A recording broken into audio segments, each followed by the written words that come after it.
Welcome back, guys. Equity Podcast, Berek here. Our goal is to help people invest in themselves by controlling what we can control and letting everything else go. Talking about shoulders today.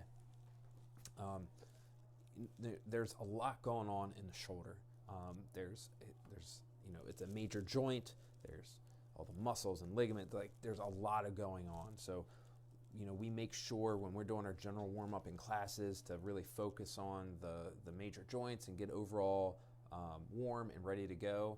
And it takes some time for those joints to warm up, but we want to make sure that we're going through a proper warm-up, and when we do our workout, we're making sure that we're loading it progressively and so it's ready to use that movement. So we're going to talk about 5 things that we want to focus on to help make sure our shoulders stay strong and healthy. And that was just kind of a bonus tip of making sure we're warming up properly. A good general warm up, progressive loading for whatever movement we're doing, and then make sure we hit that movement multiple times what we're working for it. So we're trying to keep those shoulders healthy and safe and keep getting better and keep getting stronger. So we're going to focus on 5 things in no particular order, just kind of random order. So the first one is the first thing to make sure to keep our shoulders safe is active shoulders. And that can be, we can think about that in a couple different ways, but we mean active shoulders in whatever movement we're doing. We need active shoulders when we're deadlifting. We need active shoulders when we're hanging from the bar or using a barbell or pressing or pulling or doing whatever. Almost always we need an active shoulder. But we're not just thinking about our shoulders being tight. When we think about an active shoulder, another way I like to describe it is an engaged shoulder girdle. So what I like to think about is the base of my sternum and it all the way around. So base of the sternum, I go all the way around my torso, all the way up to my neck, even up to my ears. I'm thinking about all of that. So my chest, my shoulders, my delts, my scaps, my traps, my lats, and that even goes below that. We want to make sure all of that is active and engaged. For example, like for deadlifts, if my shoulders are not engaged, my hips are going to shoot up, and actually I could hurt my back because of that. If we are loose in a pull-up, we don't have those active shoulders, we're just throwing all of that body weight onto that shoulder, and that's when something bad happens. If we're not strong in that overhead position, if we don't have that active shoulder when we have a barbell overhead, it's the same thing. So we need to make sure that we understand how to get our shoulders activated and make sure that they're doing the work that they're supposed to be doing. One way to think about that is, you're sitting there, you're standing around, getting ready to do that. We can take our shoulders up, back, and down. And generally that's going to give us a pretty good spot for active shoulders. Another way to think about it actually is to squeeze your pec, flex your pec, and generally everything else in that shoulder area is going to get activated. All right, so think about that. That's another way to think about it. There's a bunch of different cues. There's some 2 quick ones. We want to make sure we have active shoulders. Number 2, again, no particular order, is jerky, janky movements. What we see a lot of times is somebody's doing a push press and it's like a bam, they're like punching the air and then coming right back down. That's a very jerky movement. You can actually be jerky in a jerk. And that's not good either. We don't want that jerkiness. We don't want that punch, that almost like overextension, that snappiness. If we do that too much, we're putting the shoulder in a bad place. We need tension throughout that movement. It should be a smooth movement. People can kind of overdo like a punch out cue. That's more of like, hey, I want you to be faster, and I'll use, hey, punch the ceiling. We don't actually want to punch and come right back. That rebound is not good for the joints. We don't want that jerky movement. We see this a lot in like stuff like dumbbell snatches, where we can kind of like, you just throw that bell overhead and the shoulders kind of all over the place. A lot of times this is linked with the active shoulder issue that we mentioned before. So we want smooth movements. Like that's the idea. Instead of jerky and janky, we want smooth. We want this nice smooth, fast, explosive movement, right? If you watch a video of yourself, and you can say, man, that was smooth, you're probably doing it right. So smooth those movements out. Make them smooth. The next one is pretty obvious, and that's strength and stability. If you are doing a pull-up and you can't do a strict pull-up, you probably shouldn't be doing them, a kipping pull-up, right? When we're at the top, like we were mentioning before with the active shoulders, we're at the top of that pull-up, we get up there and we come down and we're putting all that weight, all of our body weight, and dropping from that pull-up bar. That is a lot of load and stress on that joint. And if we don't have the strength to control our body weight down, bad things are gonna happen, right? We need to have that strength and stability. And we need that strength and stability in multiple positions, right? Like generally we wanna see that external rotation when we're overhead. That's when we're kind of thinking about bringing your elbow pit kind of to your ear. That's external rotation. And generally we wanna be that. But for really good shoulder stability, we also wanna be able to get into internal rotation, where that armpit is going away from my head.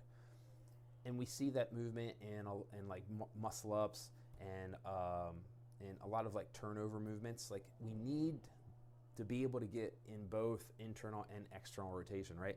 A Turkish get up is a perfect example of creating strength and stability, and you should be going through both internal and external rotation through that. That's good. We're going through both of those with load, and that's going to help us create strength and stability in those different positions.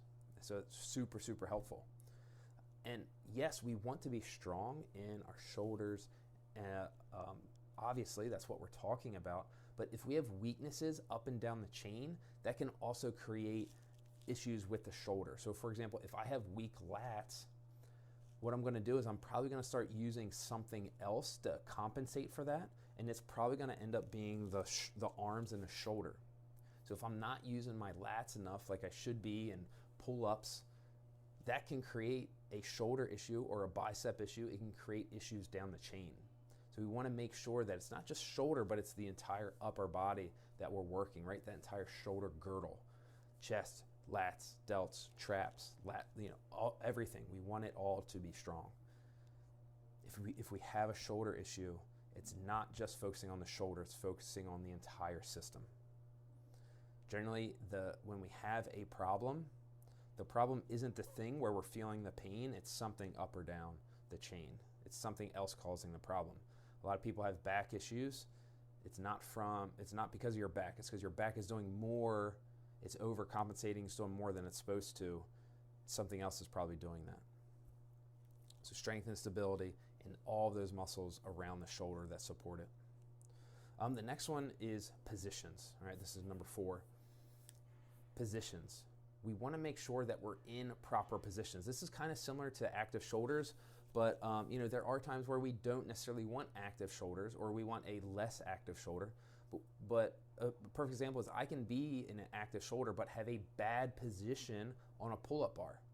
What we see a lot of times is when people lack lat strength, they have a narrow grip on the pull-up bar. And what that does is it makes us use our biceps and our shoulders more than our lats. So now I'm doing a pull-up, and yes, I might have the strength to do a strict pull-up, but I'm doing those kipping pull-ups.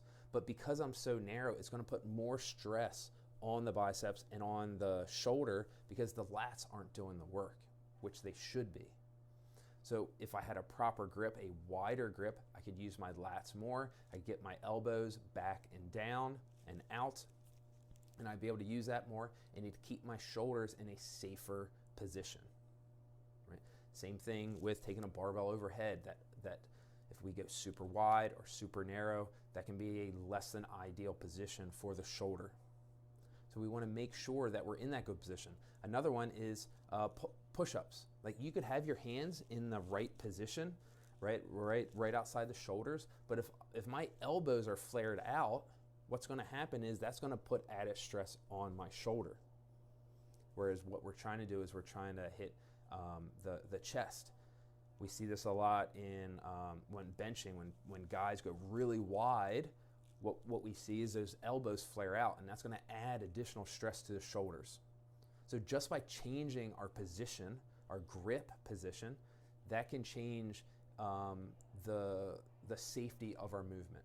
Now, do we always just want to be in this one grip? No. I'm not saying don't train narrower and wider, but if it turns into a crutch where you have to do that, then we have a problem, right? We need to build strength in other positions. If you're always narrow, if you're always wide, we're probably gonna have an issue, right? Whereas if we're right outside the shoulders, we have that 45-degree angle with our elbows, we're probably gonna be in a pretty good position most of the time. That's balancing where the load is going. I'm hitting chest, I'm hitting shoulders, I'm hitting arms, I'm hitting a little bit of everything, so the whole system can work as a whole. Whereas if we kind of go into those outer ranges, tighter elbows or out elbows or wider grip or narrower grip, we're gonna isolate a little bit more, and if we do that constantly, that can create some issues. And then the last one, number 5, is mobility and flexibility. Flexibility is your ability to move through range of motion without any outside movement. It's just you moving your shoulder. Mobility is you being able to move your shoulder with an implement, more or less, being able to push through something.